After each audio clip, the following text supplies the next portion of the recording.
The rain was a goddamn curtain, blurring the streetlights into hazy halos as I pulled up to what used to be my home. 8 years. 8 years I'd poured my heart and soul into that marriage. Into him. And now? Garbage bags overflowing with my life sat mocking me on the porch. My hands were shaking so badly I could barely dial his number. "David?" The sound of his voice, once my comfort, now a jagged shard of ice in my chest. "It's over, Sarah," he said, cold and clipped. "I've moved on. Don't bother coming back." Just like that. 8 years erased. I stood there, the rain plastering my diner uniform to my skin, the smell of stale coffee clinging to me like a curse. The house! Our house! It was my inheritance that had bought it, the money Grandpa left me. David's name was on the deed, though. Easier for the credit score, he'd said. Easier for him to screw me over, apparently. My phone buzzed. Another punch to the gut. The joint account! Balance 0. He'd drained it. Every goddamn penny. Savings, everything. My own account, too. I'd given him access. Trusted him. Blind, stupid trust. I wanted to scream, to rage, to tear down the house brick by brick, but all I could do was stand there, numb, as the rain washed the color from the world. I managed to cram what I could into my beat-up Honda, the only thing that still had my name on it. Where was I supposed to go? Mom died when I was a kid, and my dad wasn't an option. Patricia's, my mother-in-law. It was a long shot, but maybe there was some explanation. Some terrible mistake. I should have known better. Patricia opened the door, her face already twisted into that familiar mask of disapproval. Behind her, I saw Amanda, David's sister, smirking like a goddamn Cheshire cat. Well, Patricia sneered, her eyes raking over my soaked appearance. "I suppose you're here to beg for money now that David's finally seen sense." "Patricia, please," my voice cracked. "I don't understand." "What's happening?" "Everything's gone." She actually laughed, a cold, brittle sound that made my stomach churn. "Oh, honey, did you really think someone like David would stay with a waitress forever? He's finally moving up in the world. He needs someone more suitable." She adjusted her ridiculously expensive watch. "Though I must say, you lasted longer than I expected. Most gold diggers would have shown their true colors years ago." Gold digger? The words hit me like a physical blow. I'd paid for that goddamn house. I'd supported him through his MBA. "With your grandfather's money," Amanda chimed in, her voice dripping with venom, "which you've been lording over David for years. Well, now he's paid you back. Guess you'll have to find another rich old man to mooch off of." The rain was inside me now, mixing with the tears. I couldn't hold back. 8 years. 8 years, and this is what it came to. "Where is he?" I asked, my voice gaining a dangerous edge. "Where's David?" "On his honeymoon," Patricia said, her smile cruel. "With Jessica. You remember her?" His new executive assistant. They've been seeing each other for months. She comes from a good family, you know. She'll be much better at supporting David's career than you ever were. Jessica, the woman he'd hired 6 months ago. The woman he was working late with. The woman who'd smiled so sweetly at me at the company Christmas party while she was screwing my husband.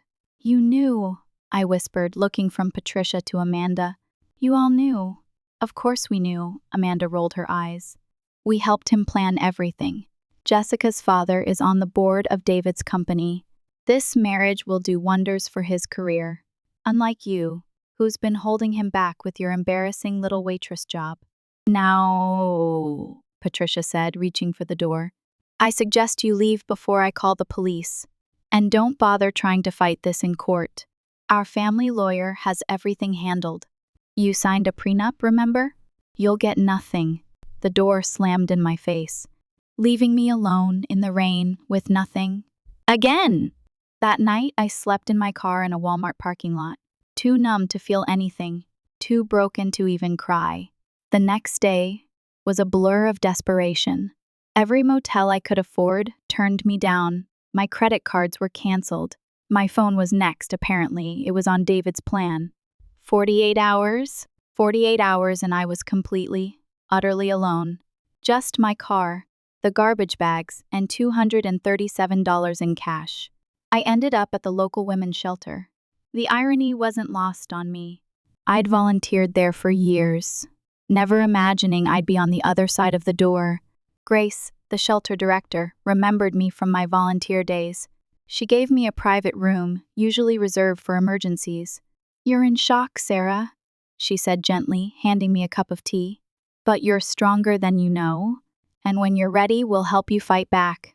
I didn't believe her. How could I fight back? David had taken everything, planned it all perfectly. He had his family's money, their lawyers, their connections. I was just a waitress with a useless degree in social work, trying to make ends meet. But Grace was right about one thing. I was in shock. So much so that I almost missed something vital. Something that would change everything. It happened 3 days into my stay at the shelter. I was helping in the kitchen, trying to earn my keep, when I heard excited whispers from the front office. "The CEO of Montgomery Industries is here." What's Alexander Montgomery doing at our shelter? I heard he's doing a series of surprise visits to local charities. I froze, nearly dropping the pot I was holding. Montgomery Industries. David's company. The place he'd worked his way up to middle management, always complaining that he deserved more recognition, faster promotions. I'd never met anyone from his work. He'd always said I wouldn't fit in at corporate events. But I knew about Alexander Montgomery. Everyone in town did. The brilliant young CEO who'd taken over his father's company and transformed it into a tech giant. The businessman who put our small city on the map. The man who, if the gossip was true, had no patience for dishonesty or corruption in his company. Before I could decide whether to hide in the kitchen, Grace came rushing in. "Sarah, Mr. Montgomery is asking to speak with all our residents. He's making a large donation and wants to hear their stories firsthand. Would you be comfortable joining the group?" I looked down at my shelter-provided clothes, touched my unwashed hair. I don't have anything suitable, Grace. "I'm not really presentable." "Nonsense," she said firmly. "You're one of us now, and your story deserves to be heard." So that's how I found myself sitting in a circle with 15 other shelter residents, facing Alexander Montgomery himself. He wasn't what I expected. Younger than I'd imagined, maybe in his mid-30s, wearing a simple button-down shirt and slacks. No fancy suit. No arrogant attitude. He listened intently to each woman's story, asking thoughtful questions, taking notes. Then it was my turn. "I'm Sarah," I said quietly. "I'm here because my husband emptied our accounts and changed the locks while I was at work. He works for your company, actually." Alexander Montgomery's head snapped up, his pen freezing mid-note. "What did you say?" I couldn't stop now. The whole story poured out. The 8 years of marriage, supporting David through his MBA, buying our house with my inheritance, discovering his affair with his executive assistant, his family's cruel dismissal. "He's David Chen," I finished, my voice barely a whisper. "In middle management. He just married Jessica Williams. Her father is on your board." The room was dead silent. Alexander Montgomery's face had gone completely still, his eyes intense. "David Chen," he repeated slowly. "The one who's been pushing for a senior director position. Who's been claiming his wife is fully supportive of his career moves." I laughed, a bitter, hollow sound. "Supportive? I didn't even know he was divorcing me until I found my belongings in garbage bags." "Grace," Alexander said suddenly, standing up. "May I use your office for a moment?" "Miss S. Chen and I need to have a private conversation." "It's Miss Miller now," I corrected quietly. "I'm going back to my maiden name." He nodded, a strange expression crossing his face. "Miss Miller, then, please come with me." As I followed him to Grace's office, I had no idea that this conversation would change everything. That within 24 hours, David's perfectly planned new life would begin to crumble. And it would all start with 5 simple words from Alexander Montgomery. "I've been looking for you." I followed Alexander Montgomery into Grace's small office, my heart pounding. He closed the door and turned to face me, his expression intense. "5 years ago," he said, "did you write a business proposal for a corporate-sponsored chain of community resource centers?" My mouth fell open. "How did you?" "It crossed my desk when I first became CEO," he continued. "Brilliant concept. Combining job training, childcare, and social services in economically disadvantaged areas. The financial projections were sound, the community impact analysis thorough. But when I tried to contact the author, Sarah Miller, she vanished. The email bounced back, the phone number was disconnected. I sank into a chair, memories flooding back. That was right after I married David. He'd said the proposal was too amateur, that it would embarrass him. He'd made me take it down from all the submission portals, said I should focus on supporting his career instead. Alexander's jaw tightened. "Do you know what happened to that proposal, Miss Miller?" "No, because your husband buried it. He accessed the company submission system using his credentials and withdrew it without your knowledge. We found the digital trail during a system audit last year, but we couldn't locate you." "He what?" My voice shook. "But why?" "Because David Chen has been taking credit for other people's work for years. We've suspected but couldn't prove it. He's very careful, very manipulative." Alexander sat on the edge of Grace's desk. The proposal's withdrawal caught our attention because it was exceptional. I've been looking for its author ever since. Tears filled my eyes. All those nights I'd worked on that proposal, dreaming of making a difference, while David was apparently sabotaging me. "There's more," Alexander said gently. 2 months ago, David presented a modified version of your proposal to the board, claimed it was his original work, part of his bid for the senior director position. Jessica's father has been championing him for the role. A bitter laugh escaped me. So that's why he chose now to leave. He finally found a way to use my work for his advancement. "Miss Miller," Alexander leaned forward, his eyes unwavering. "Sarah, I'd like to offer you a job as director of our new Community Impact Division. Your original proposal will be the foundation, but you'll have full resources to expand it.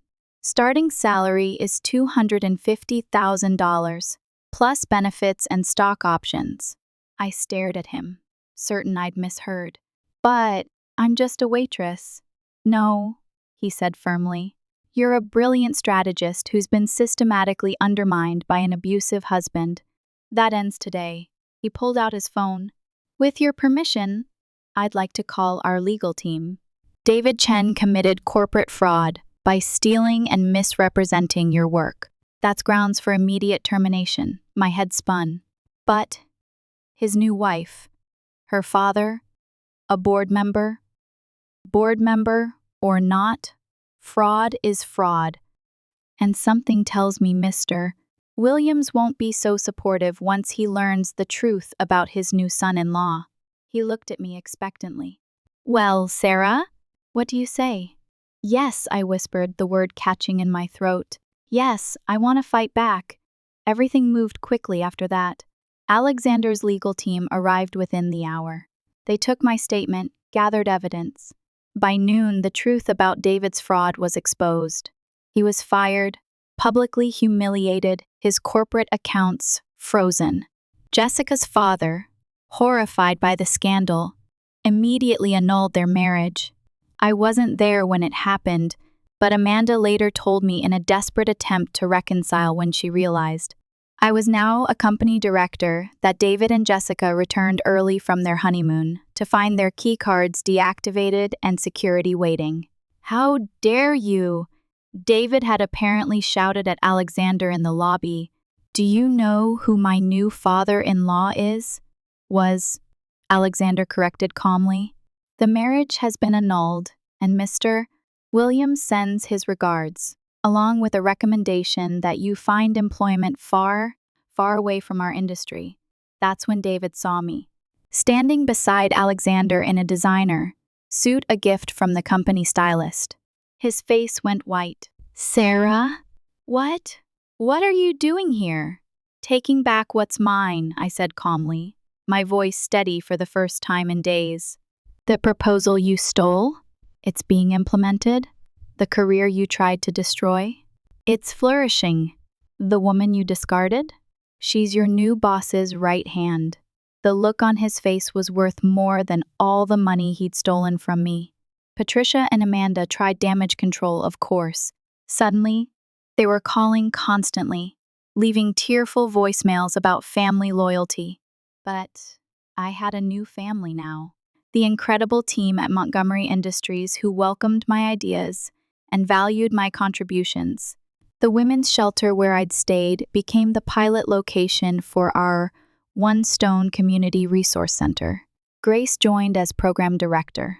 Within a year, we'd opened 10 more centers across the state. David? Last I heard, he was working as a junior analyst in a small firm 3 states away. Jessica married a wealthy developer. And Patricia? She loves to complain about how her new daughter-in-law married down. As for me, well, that's another story. One that started with late nights working on center proposals with Alexander, strategy sessions that turned into dinner discussions, meetings that lingered long after the agenda was complete. I'm not him, Sarah, Alexander said one evening as we watched the sunset from his office. I'll never try to dim your light. I know, I replied, because I did know. I'd learned the difference between someone who wants to possess you and someone who wants to see you soar. 2 years after that rainy day when my world fell apart, I stood in the grand ballroom of the Montgomery Industries headquarters. Hundreds of employees and community members gathered to celebrate the opening of our 15th Resource Center. And now, the MC announced, please welcome our Community Impact Director and newest board member, Miss S. Sarah Montgomery. As I took the podium, my wedding ring catching the light, nothing flashy. Alexander knows I prefer elegant simplicity. I saw my old mother-in-law in the crowd. Patricia had wrangled an invitation through a business contact, no doubt hoping to reconcile now that I'd married up. But I wasn't the same woman she dismissed in the rain. Meeting her eyes, I smiled and began my speech. 5 years ago, I wrote a proposal about the power of community support, about how everyone deserves a chance to rebuild, to grow, to shine. Today, we're not just opening another center. We're making that vision a reality. I paused, my hand resting on my slightly rounded belly. Our first child. Still our secret for a few more weeks. Sometimes, life's greatest betrayals lead us exactly where we're meant to be. Sometimes, losing everything means making room for everything you've ever dreamed of. And sometimes the best revenge isn't revenge at all. It's living your truth so boldly that those who tried to break you become nothing but a footnote in your success story. Alexander squeezed my hand as the room erupted in applause. And in that moment, I sent a silent thank you to David. His cruelty had freed me. His betrayal had led me here. I lost a husband who dimmed my light, but I found a partner who helped me shine. I lost a fake family who valued status, but I built a real one based on love and respect. Most importantly, I found myself. The woman who'd always been there, waiting to emerge. Strong. Capable. Unstoppable. That night, as Alexander and I drove home to our modest house we could afford bigger. But I love this one's cozy garden, he asked. Any regrets? I touched my growing belly, thought of our expanding centers, our passionate team, our future together. Just one, I smiled. I should have checked the company's submission portal years ago. He laughed, the sound warm in the quiet car. Everything happened exactly when it was supposed to. And you know what? He was right. Sometimes, life's greatest blessings come disguised as its cruelest betrayals. Life settled into a rhythm, a beautiful, chaotic, fulfilling rhythm. Pregnancy was surprisingly easy, all things considered. Alexander was endlessly supportive, fussing over me like a mother hen. The centers continued to expand. touching more lives than I ever thought possible. I even started teaching a course at the local community college, sharing my experiences and inspiring a new generation of social workers. But shadows lingered. Sometimes, in the middle of the night, I'd wake up in a cold sweat, the memory of that rainy Tuesday morning replaying in my mind. The garbage bags, the coldness in David's voice, Patricia's sneer. Those images still had the power to send a shiver down my spine. And then there were the nightmares. Dreams where I was trapped in the diner, endlessly serving demanding customers, while David stood in the corner, laughing, Jessica draped on his arm, her father handing him a fat check. I'd wake up gasping for air, clinging to Alexander for reassurance. He always knew. He'd hold me close, whispering soothing words until the panic subsided. "He can't hurt you anymore, Sarah," he'd say. "You're safe now, but was I?" Patricia, ever the opportunist, kept trying to worm her way back into my life. She'd send cards for every holiday, filled with saccharine messages about family and forgiveness. Amanda would call, usually late at night, when she was drunk, begging for money. "David's messed everything up," she'd sob. "He needs help. You're the only one who can save him." I always hung up. Alexander understood my reluctance to forgive them. "They were complicit in his abuse, Sarah," he said. "You don't owe them anything." But part of me still felt a pang of guilt. They were David's family, after all. And despite everything, there had been moments, fleeting moments, where I'd felt like I belonged. One day, a letter arrived. It was postmarked from a small town in Oklahoma. The return address was unfamiliar. My hands trembled as I opened it. It was from David. The handwriting was shaky, almost illegible. He wrote about how he was doing better now, working a decent job. He said he was sorry for everything he'd done. He admitted he'd been stupid and selfish. He asked for my forgiveness. He ended the letter with a simple plea. "I just want to know if you're happy, Sarah. That's all I care about now." I stared at the letter for hours, the words blurring in front of my eyes. What did he want from me? After everything he'd done, did he really think I could just forgive him? I showed the letter to Alexander. He read it carefully, his brow furrowed. "He's trying to manipulate you, Sarah," he said. "Don't fall for it." I knew he was right. But still, a sliver of doubt remained. Was it possible for people to change? Could David have genuinely reformed? Or was this just another calculated move in his twisted game? I decided to ignore the letter, to try to move on, to bury the past once and for all. But the seed of doubt had been planted, and it began to grow. Weeks turned into months. Our son, Leo, was born. A beautiful, healthy baby with Alexander's eyes and my stubborn chin. Motherhood was even more challenging and rewarding than I'd imagined. I was consumed with Leo, with the centers, with my teaching. The letter from David faded into the background, or so I thought.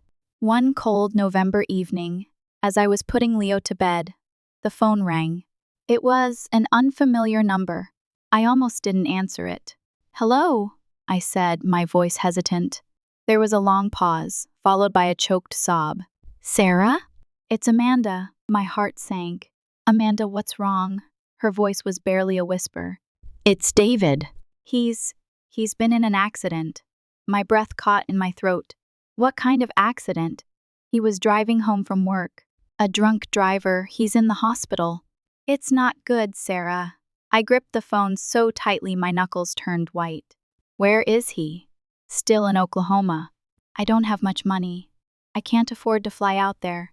Silence hung in the air, thick with unspoken words. "Amanda," I said slowly, "why are you calling me?" She started to cry again. "He keeps asking for you, Sarah. He says he needs to see you. He says he needs to tell you something before it's too late." My mind raced. Alexander would be furious. He'd warned me against this. He'd said David was a manipulator. And yet, a wave of nausea washed over me. I thought of David lying in a hospital bed, broken and alone. I thought of the 8 years we'd spent together. I thought of the man I used to love. "I'll come," I said, the words barely audible. Really? Oh, Sarah, thank you, Amanda sobbed. Thank you so much.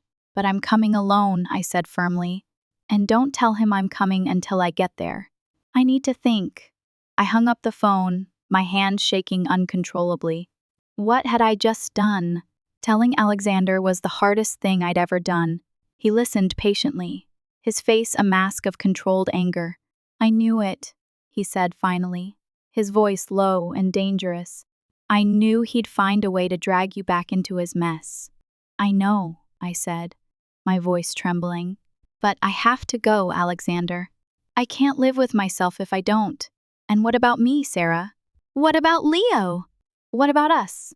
I'll be back, I said, tears streaming down my face. I promise. This doesn't change anything. I just need to see him. I need to know the truth. He stared at me for a long moment, his eyes searching mine. Promise me you'll be careful, Sarah. Promise me you won't let him manipulate you again. I promise, I said, my voice firm. He pulled me into a tight embrace, burying his face in my hair. I love you, Sarah, he whispered. Please come back to me. I booked a flight to Oklahoma City for the next morning, leaving Leo in Alexander's capable hands. The guilt gnawed at me the entire night. Was I making the right decision? Was I putting my family at risk for a man who had already caused me so much pain? The flight was long and agonizing. I replayed every moment of my relationship with David in my mind. The good times, the bad times, the moments when I should have seen the red flags. As the plane descended, I felt a sense of dread wash over me. I was about to face the man who had shattered my life, and I had no idea what to expect. Amanda met me at the airport, her face pale and drawn. She looked 10 years older than I remembered. Thank you for coming, Sarah, she said, her voice barely above a whisper. I followed her to her beat-up sedan. The drive to the hospital was silent. Amanda didn't say a word. As we pulled up to the hospital, I took a deep breath and steeled myself. This was it. The hospital room was sterile and cold. David lay in the bed, pale and gaunt, hooked up to a tangle of machines. He looked nothing like the man I remembered. The confident, ambitious David was gone. In his place was a fragile, broken shell. Amanda led me to the bedside and then quietly slipped out of the room. I was alone with him. I stood there for a moment, just looking at him. He was unconscious. His chest rose and fell shallowly. I pulled up a chair and sat down beside him. I took his hand in mine. It was cold and clammy. David, I said softly. It's me, Sarah. His eyes fluttered open. He looked at me, a flicker of recognition in his gaze. Sarah, he whispered, his voice weak and raspy. You came. Yes, I said. I came. He tried to smile, but it was a painful grimace. Thank you, he said. Thank you for coming. I squeezed his hand. Amanda said you wanted to tell me something. He took a shallow breath. I did, he said. I have to tell you the truth. My heart pounded in my chest. What truth, David? He closed his eyes for a moment, gathering his strength. The letter, he said. It wasn't me who wrote it, I frowned. What do you mean? It was Patricia, he said. She wrote the letter. She made me sign it. I stared at him, stunned. Patricia? But why? She felt guilty, he said. She knew she'd pushed me to become someone I wasn't. He paused, wincing in pain. And she knew that seeing you again, even one last time, would be the only way I could find some peace. But why didn't you tell me? I asked, my voice shaking. He sighed. I was ashamed, Sarah. I still am. I didn't deserve your forgiveness. Tears welled up in my eyes. Patricia. Even now, she was manipulating us. There's something else, David whispered, his voice barely audible. What is it? I asked, leaning closer. The accident, he said. It wasn't just a drunk driver. My blood ran cold. What do you mean? I wanted to die, Sarah. I'd lost everything, Jessica, my job, my reputation. It was too much to bear. I closed my eyes. I stepped on the gas. He looked at me, his eyes filled with despair. I tried to kill myself, Sarah. But I failed again. A wave of anger washed over me. How dare he? How dare he try to manipulate me one last time? You selfish bastard, I said, my voice trembling with rage. After everything you've done, you still think you're the victim? He closed his eyes, tears streaming down his face. I know, he said. I know. I don't deserve your sympathy, Sarah. I just wanted you to know the truth. He began to cough violently, his body racked with pain. A nurse rushed into the room, pushing me away from the bed. You need to leave, she said firmly. He needs to rest. I hesitated for a moment, then turned and walked out of the room. My head was spinning. I didn't know what to believe anymore. I found Amanda in the waiting room, pacing back and forth. She rushed over to me when she saw me. How is he? She asked, her voice filled with anxiety. He's resting, I said, my voice flat. I told her what David had told me, about Patricia's letter, about the suicide attempt. Amanda listened in silence, her face growing paler with each word. When I finished, she burst into tears. Oh, Sarah, she sobbed. I'm so sorry. I didn't know any of this. I looked at her, my heart aching. Despite everything, Amanda was a victim too. She had been caught in David's web of lies and manipulation just like I had. It's not your fault, Amanda, I said gently. You were just trying to help your brother. She shook her head, tears streaming down her face. I should have seen it, she said. I should have known something was wrong. I put my arm around her, offering her what comfort I could. We sat there in silence for a long time, just holding each other. Finally, I stood up. I have to go, I said. Where are you going? Amanda asked, looking up at me with wide eyes. Home, I said. I'm going home. I left the hospital and drove back to the airport. As I waited for my flight, I thought about everything that had happened. I thought about David, lying in that hospital bed, broken and alone. I thought about Patricia, still pulling the strings from afar. And I thought about Alexander and Leo, waiting for me at home. I realized that I had finally let go of the past. I had faced my demons and emerged stronger than ever before.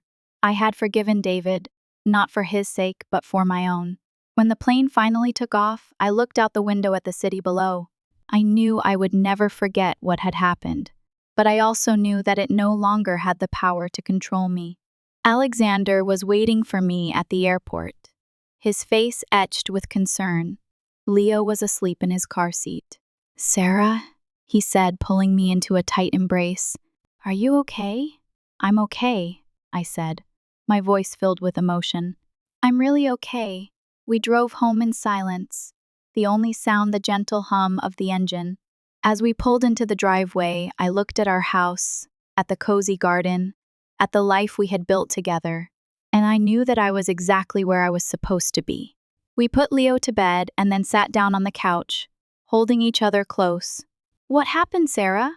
Alexander asked, his voice soft. I told him everything, about David's confession, about Patricia's manipulation, about Amanda's despair. He listened patiently, his arm wrapped around me, offering me silent support. When I finished, he kissed me gently on the forehead. I'm so proud of you, Sarah, he said. You're the strongest woman I know. I smiled, tears welling up in my eyes. Thank you, I said. Thank you for everything. We sat there for a long time, just holding each other, feeling the warmth of our love and the strength of our bond.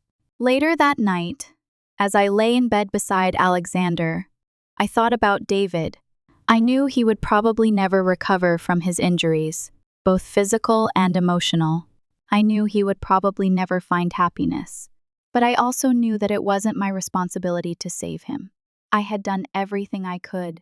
Now, it was time for me to focus on my own life, on my own family. I closed my eyes and drifted off to sleep, feeling a sense of peace I hadn't felt in years. David died a few weeks later. Amanda called to tell me. I sent flowers to the funeral, but I didn't attend. It felt like closing a chapter, a necessary act of closure. Life went on. The centers continued to thrive. I became a sought-after speaker, sharing my story of resilience and inspiring others to overcome adversity. Alexander's career soared, his commitment to ethical leadership becoming a model for other companies. Leo grew into a happy, healthy little boy, full of curiosity and love. I cherished every moment with him, knowing how precious and fragile life could be. Patricia surprisingly faded away. She remarried a wealthy widower and moved to Florida.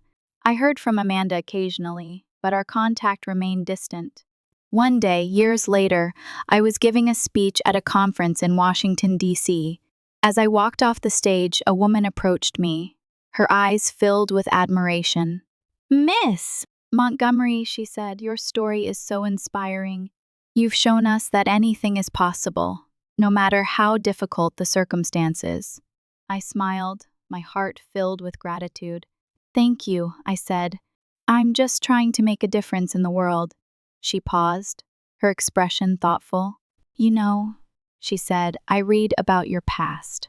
About your ex-husband and his betrayal. I have to ask, do you ever think about him?" I looked at her, my eyes filled with compassion.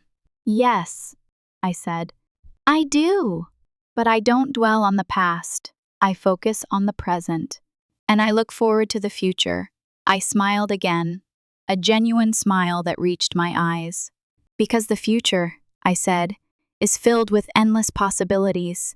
And as I walked away, I knew that I had finally found true happiness. A happiness that was forged in the fires of adversity. A happiness that was based on love, respect, and a commitment to making the world a better place. The rain had stopped, the sun was shining, and my life was finally my own. The scars remained, a reminder of the past, but they had become a part of me, shaping me into the woman I was today. And that woman was strong, capable, and undeniably free. And that freedom, that strength, was the greatest victory of all.